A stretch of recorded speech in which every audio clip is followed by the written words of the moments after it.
How's it going, everyone? I'm the Detective, back again with another video. Happy Halloween, everyone. And I was thinking out what type of video I should do for Halloween. And then I realized that the answer was literally right next to me the entire time, because the 3 Bakugan from the set, I did get this used. I got it in a trade.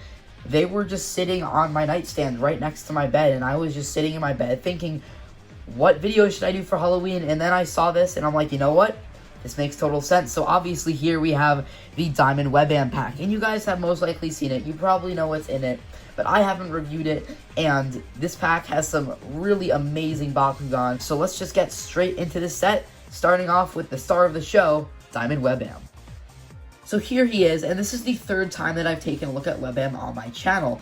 However, it's been a while, so yeah, his ball form is really cool, especially on this back half here, which basically forms the kind of back section of the spider, and it has some really nice detailing. And I really love how you can just see the magnet through. That's something really cool about a lot of Diamond Bakugan, but I feel like especially since you have the green paint on the side, it really brings attention to the magnet, and I think that's pretty cool. And on the front, you do see some of the legs and the head. And one thing that I really like about this guy is that most of the Diamond Ultras have a lot of solid colored plastic, but this guy actually has a lot of clear plastic. I'm pretty sure that there are just a few small pieces that are made out of like a green plastic, but other than that, he's completely clear. Wow, look at that flip. He didn't flip all the way and land on his legs. However, he did actually flip onto another core, which I do think is really cool. Webam is a pretty crazy Bakugan when it comes to the way that he opens. Sometimes he jumps and lands straight, but sometimes he just flies off in some random direction. And I really like that about him, since it kind of reminds me of the way that actual spiders sort of jump around. But again, yeah, the only actual solid color plastic parts are the legs, and then this tiny little piece down beneath there, and then also there. So I really love how translucent this guy is. And just like any other Webam, you do actually have the little head that folds up. And I've stated this in my other reviews of Webam, both in the Aquos and Ventus ones. I actually prefer to have that little face down. I just think that it looks much smoother and much better, and it doesn't protrude as much from the actual design. And here is what a lot of people actually wanted from this set the most. The white paint here is actually slightly metallic. It's a very slight touch, but I do appreciate that. It does look very nice. And I also really like how basically the bottom half is all clear and the top half is basically all white. And yeah, it's Cubbo. You've seen his design tons of times before on my channel. And bam, here he is, the legend himself, Diamond Cubbo. And Cubbo is one of the designs that you either really love or you really hate. I do really love his design. I think that the diamond form was done really well. However, I honestly am not the biggest fan of all of the white up here. I know that all of the other Cubbos do have kind of one color applied there, but I do think that it would have looked much cooler if they honestly just didn't even paint that and just left his head totally clear. I think it would have looked pretty awesome. Again, that's just my opinion, and by no means is this a bad diamond again, but he is still amazing. He's still such an awesome Bakugan, and I believe that the only Cubbos that I need are the Aquos and Ventus versions, and then I'll actually have all of the Cubbos that are out as of now. And next up, we have the diamond from this pack, which is by far my favorite, and that would go to Phaedrus core. Firstly, I love the way that Darkest Diamonds look.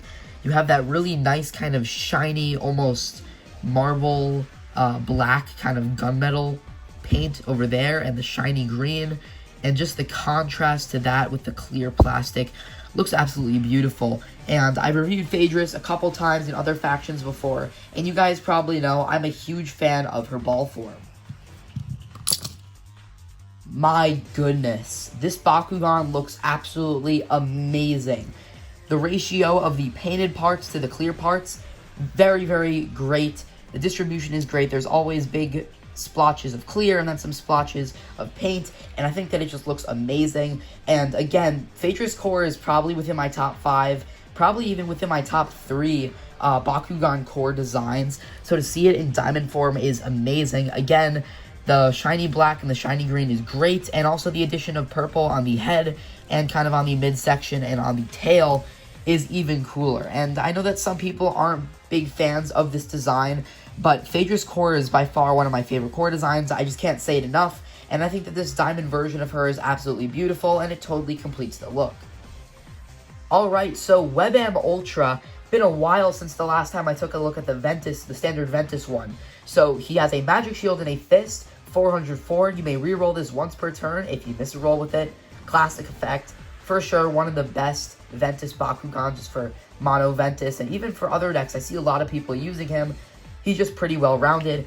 And ironically, you don't actually get the Diamond Webam Evo.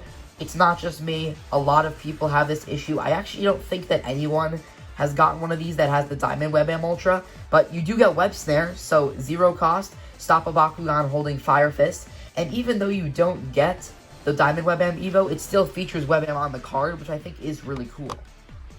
So Cubbo, shield and a green fist, 304, and on a shield or a fist, you get +2 Frost Strike. And the Diamond Evo, obviously he's dabbing, which is absolutely amazing. Cost 6 to play for 710 damage. And rounding off the group, Darkest Phaedrus has 300 B power, 5 damage, shield, magic shield, and a helix. And the Diamond Evo, firstly, I love that art. It just looks amazing. But it is 4 energy to play, and it's just a generic 709. Not the best, but not the worst either. So for Baku cores, you get 2 fists, 2 magic shields, 1 shield, and 1 helix core. And here they are flipped over so you can read their effects. So here we have it, the entire pack, and that basically wraps up my review. What do I think of this pack? I think it's amazing. By far one of the best Diamond 3 packs released to date. I know I say that about a lot of Diamond 3 packs, but it seems like ever since this came out, so basically this one, the Diamond Drago pack, and then the Diamond Phaedrus, which I haven't reviewed. All 3 of those packs have all had some really beautiful looking Diamond Bakugan, and at least one of the Bakugan in each of these packs is actually pretty good for competitive play. In this case, it's Webam. Unfortunately, these guys aren't really the best. However, Phaedrus and Cubbo are some really amazing designs, and if you're definitely a fan of either of them, which you probably are, at least one of these 3, you're probably a fan of it, you should definitely pick it up. And yeah, additionally, this is one of the most common Diamond packs. It seems like tons of people have been finding it over the last couple months. You could probably go on eBay and get it for around $40, which I know it's double MSRP, but that's pretty cheap for a Diamond pack, at least when you compare it to a bunch of the other ones. But anyway, guys, that's basically it for my video. Thanks so much for watching. Don't forget to comment, like, and subscribe. Happy Halloween, and I'll see you in the next one. Bye-bye.